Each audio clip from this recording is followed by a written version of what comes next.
Hindi niyo pwedeng gawin sa amin to! Bahay namin to! Isang buwan mula nang binhin ko to, Joby. Akin na to, kaya lumayas na kayo dito! Lando!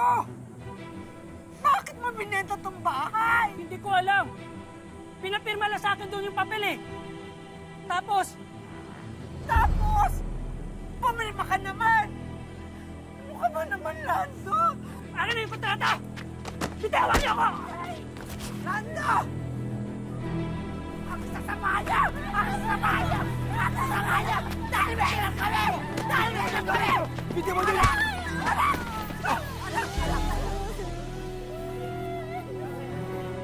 At kapag hindi kayo umalis dito, idedemanda ko kayo ng trespassing. Kaya layas! Lumayas kayo dito! Ano gawin sa amin to? Isusumbong ko kayo sa barangay! Bahala kayo! Tingnan natin kung sino kakampihan ni Kapitan. Sasamahan niya, ha? Dahil may hirap kami!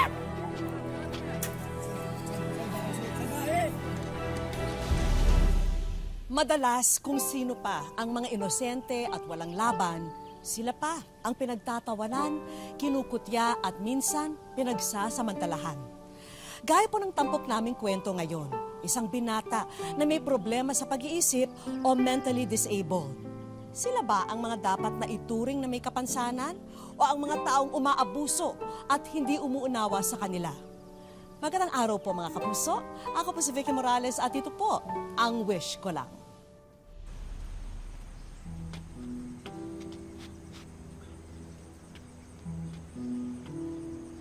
sabi ni McCoy, pwede raw tayo rito tumirang muna sa sira niyang jeep. Hanggang kailan tayo magiging ganito, Lando? Gumawa ka ng paraan para mabawi yung bahay natin. Bakit kasi pumilma ka ng kontrata? Hindi mo malang inisip kung para saan yon? Ano? Lando! Lando!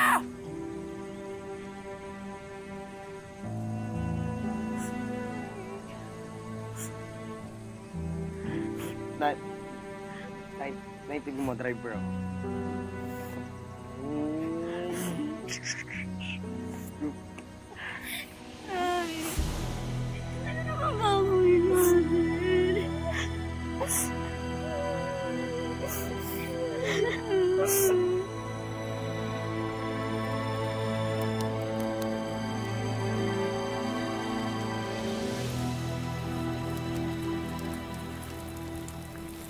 Nay! Ano po? Ano po, Nay? Nay, kamusta naman po yung lakad niyo? Mukhang hindi na natin mababa yung bahay natin.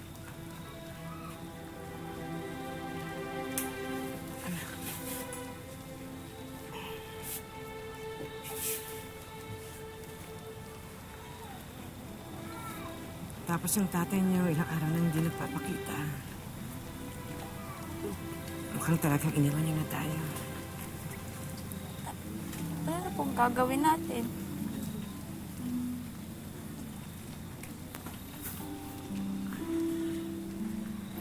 Mga anak, plano ko sana na umuwi muna sa Albay doon sa probinsya natin.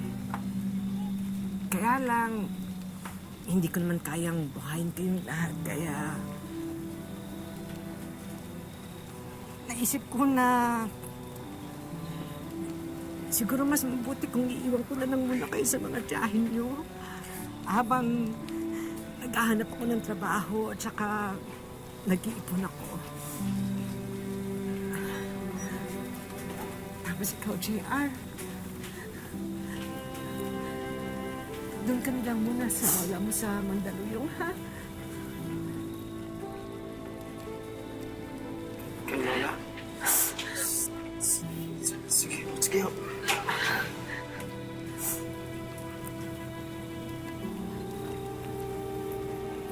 Sa pangako ko sa inyo, babalikan ko kayo. Babalikan ko kayo.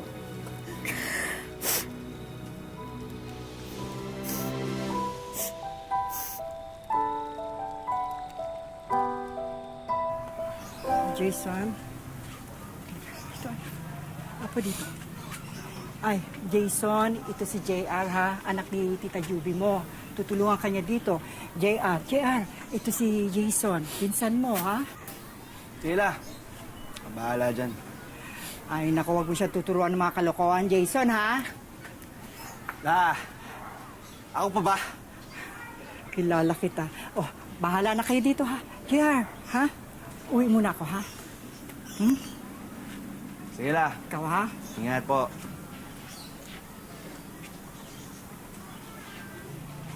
Ikaw pala yung pinsan kong Abnoy ha? Sige. Ganito ang gawin natin ha. Tutulungan mo ako sa trabaho ko. Okay? O sige na. Trabaho na tayo.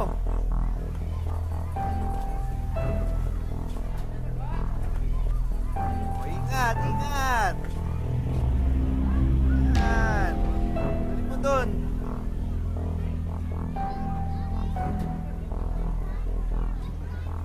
Minsan, katapos mo dyan, ha? Nakita mo yung 3 galon na yan? I-deliver mo yan kay Mrs. Torres, ha? Di ba ikaw yung taga-dala ng tubig doon?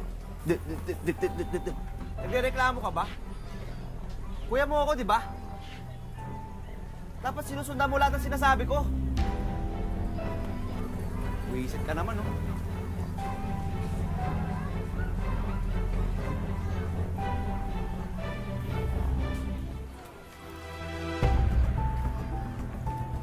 Uy, Insan! Wala kaming pera.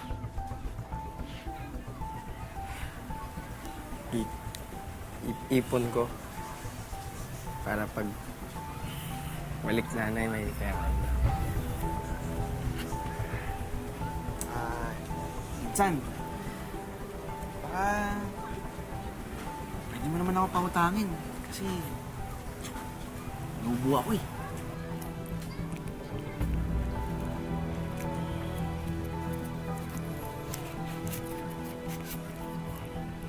Uy, Insan! Salamat ha! Nabis ka talaga! Promise, babalik ko to sa'yo. Oh, bili mo na ako ng gamot ha! Sige, baka muna!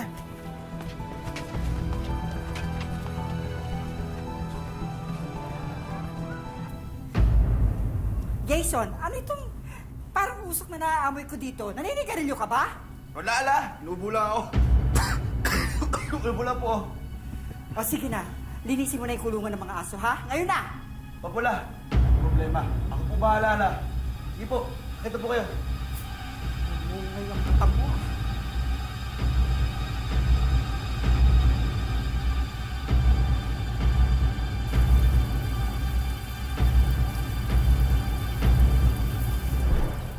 Insan! Insan! Bilisin mo daw maigi yan, ha? Bilin ni Lola, wala daw matitira na kahit dumi dyan.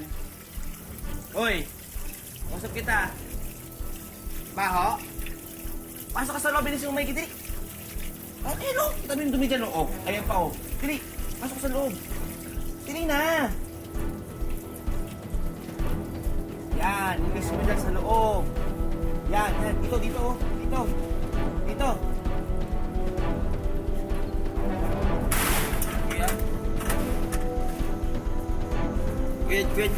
Kuya, labas. Pwede nilang bakit kayo! Ha? Yung mukhang aso tulad mo!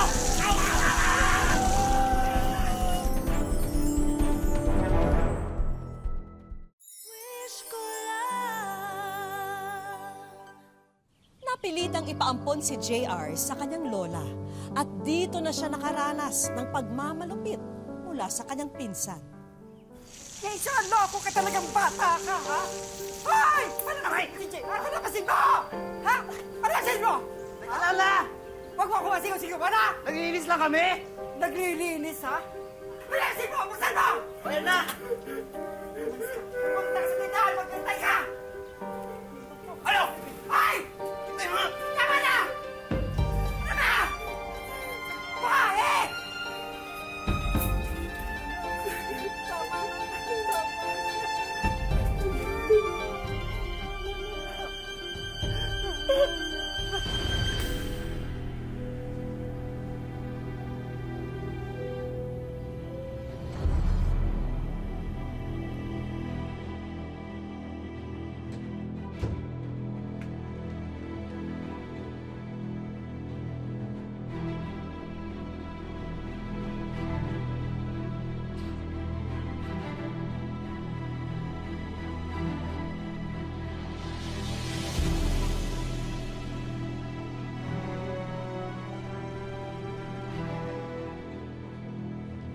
Saan yung pera ko? Saan yung pera ko? Wala yung pera ko. Pera ko! Pera ko! Asan ang pera ko? Asan ang pera ko? Tama. Okay.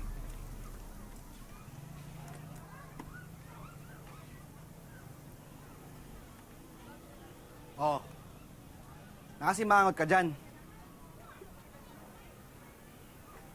Alam ko na yan. Siguro namimiss mo yung nanay mo, no? Alam mo, Insan,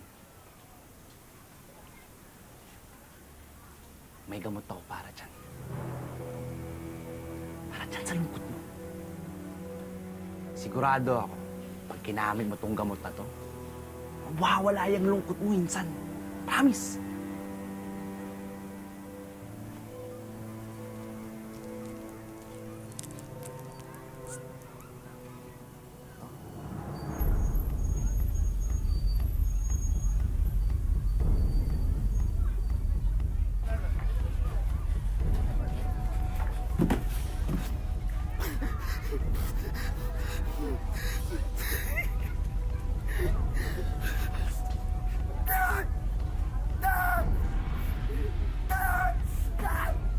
Mga kapitbahay! Tulong!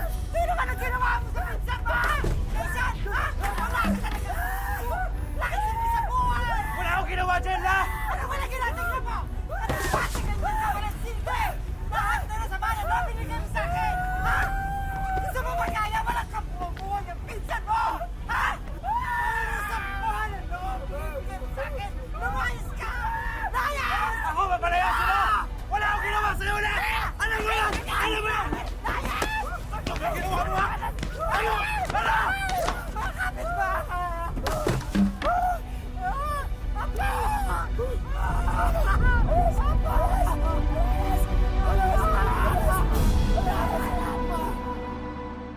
Pinatikim si JR ng ipinagbabawal na gamot.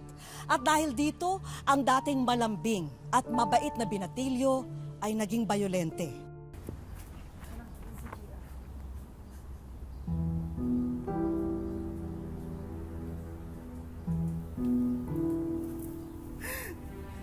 Si nanay ito.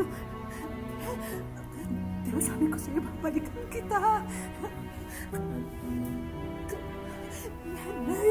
Nanay ito.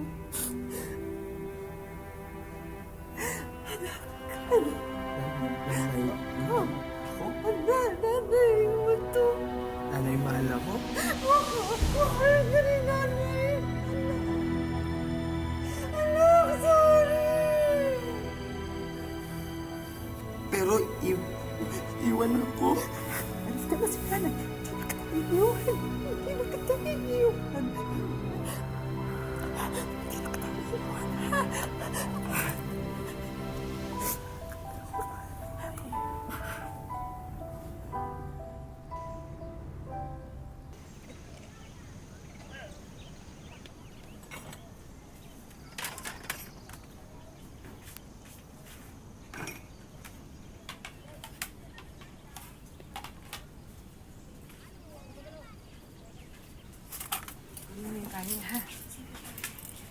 Nanay?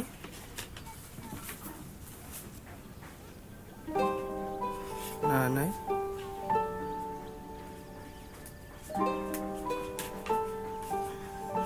Nanay? Kuya, kilala mo na ba ako? Monica? Eh ako kuya, sino ako? Mayra? Eh ikaw, sino ka kuya? JR? Ako JR? Oo. Nanay? Monica? Mayra? Nanay, Monica, Mayra. Jason? Sigurado ako, pag kinamit mo tong gamot na to, mawawala yung lungkot mo, Insan. Jason?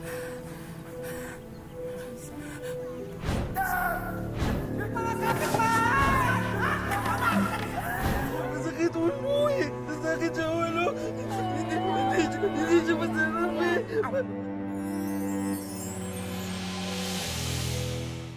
Wish ko lang. Jason? Jason? Sabi Jason, masarap daw. Sabi Jason, masarap daw. Hindi okay. Hindi siya masakit ulo eh. Masakit sa ulo. Hindi siya masarap eh.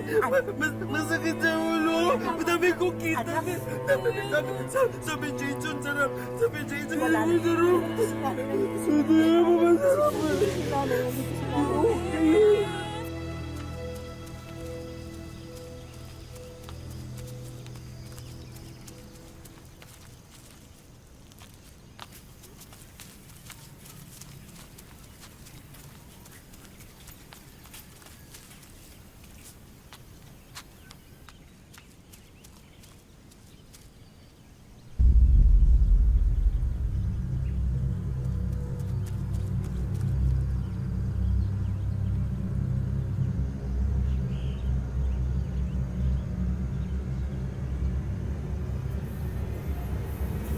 Pasok na tayo sa loob, anak. Kain na tayo.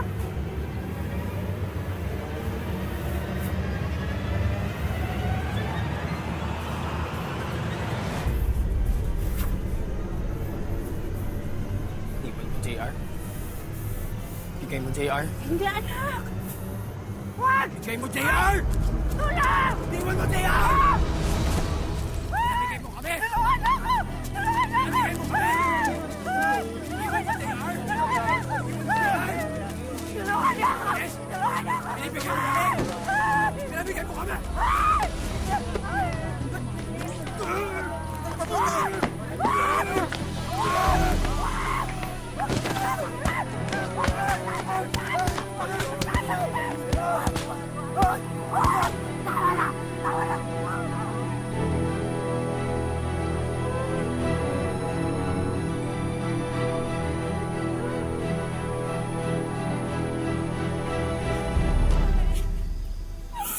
Kailangan na natin dalhin sa ospital si Kuya.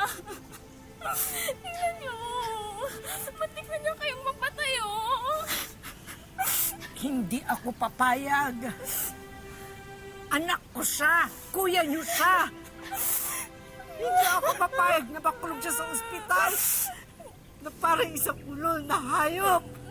Pero may sakit po siya, Nay. Hindi pa ba natin na mamatay niya tayo?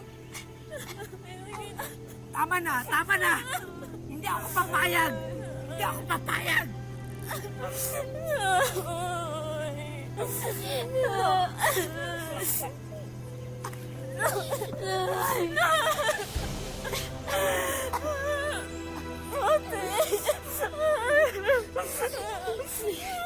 Wala ang kuya niyo.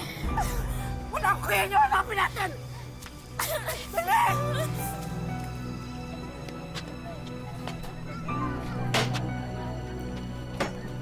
Malaga! Ha? Ikaw! Ha? Ano? Go! Go! Go! Go! Ha? Ha? Ano?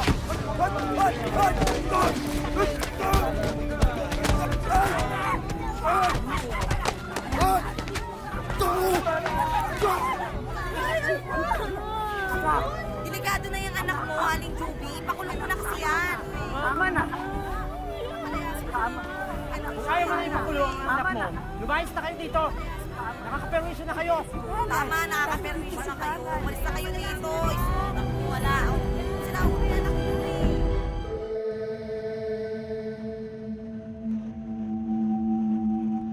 Dito sa barangay Masarawag, Ginubatan, Albay, isang lalaki ang tila pinangingilagan ng kanyang mga kapitbahay. Tatakot kami dyan kasi ano baka mang bato. Kahit na sino dyan. Kung inaabutan siguro ng isip. Ginaganon ako, tapos sabi niya sa akin, ng bato, sabi ko, ano ba, GRB ko, baka matamaan mo ako. Tapos umalis siya. Sa video na ipinadala sa aming programa, makikita si JR na nagwawala.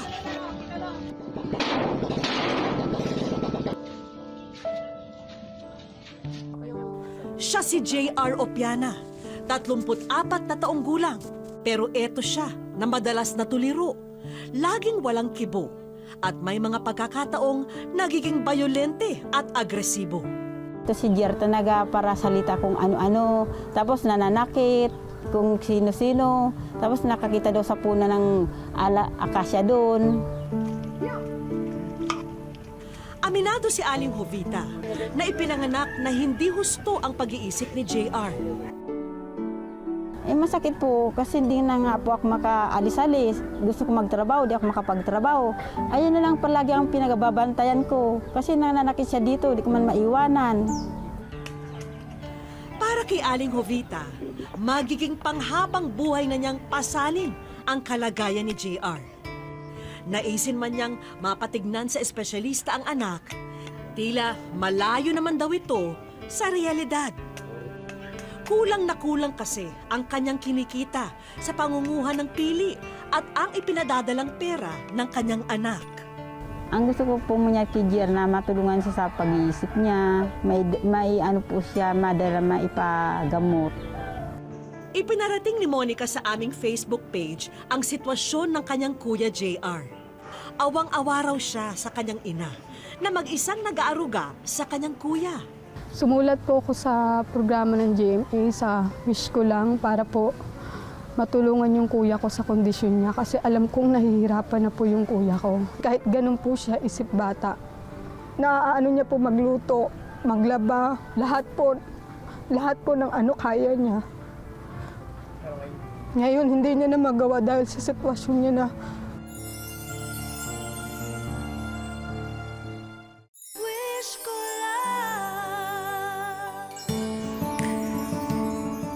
Kalmado uli si JR nang muli namin siyang balikan. At kasama namin si Ma'am Mariam Bunaw, ang head ng Municipal Social Welfare and Development Office ng local government ng Ginubatan. Papa-doktor kita niya. Agad na sumama ang mag-ina papunta sa isang ospital sa Legazpi City.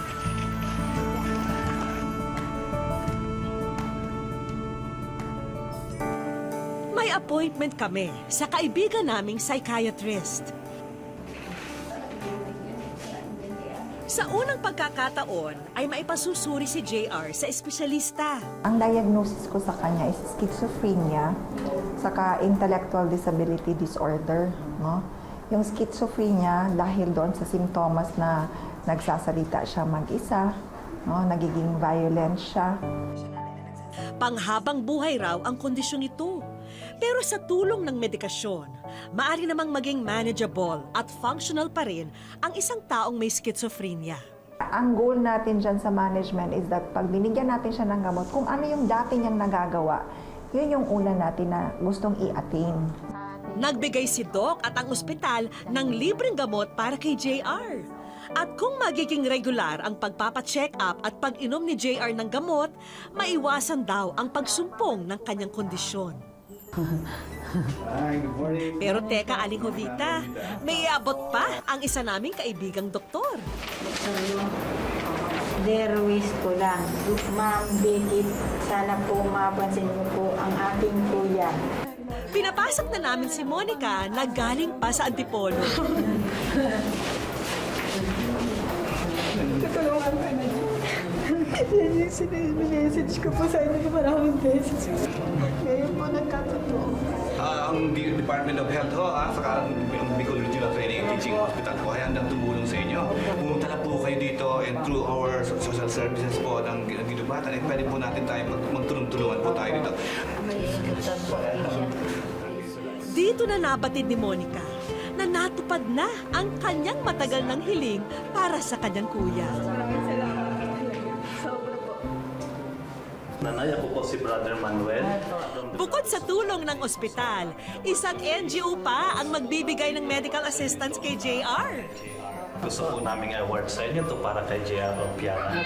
Para sa libreng gamot at saka libreng consultation for 3 months po.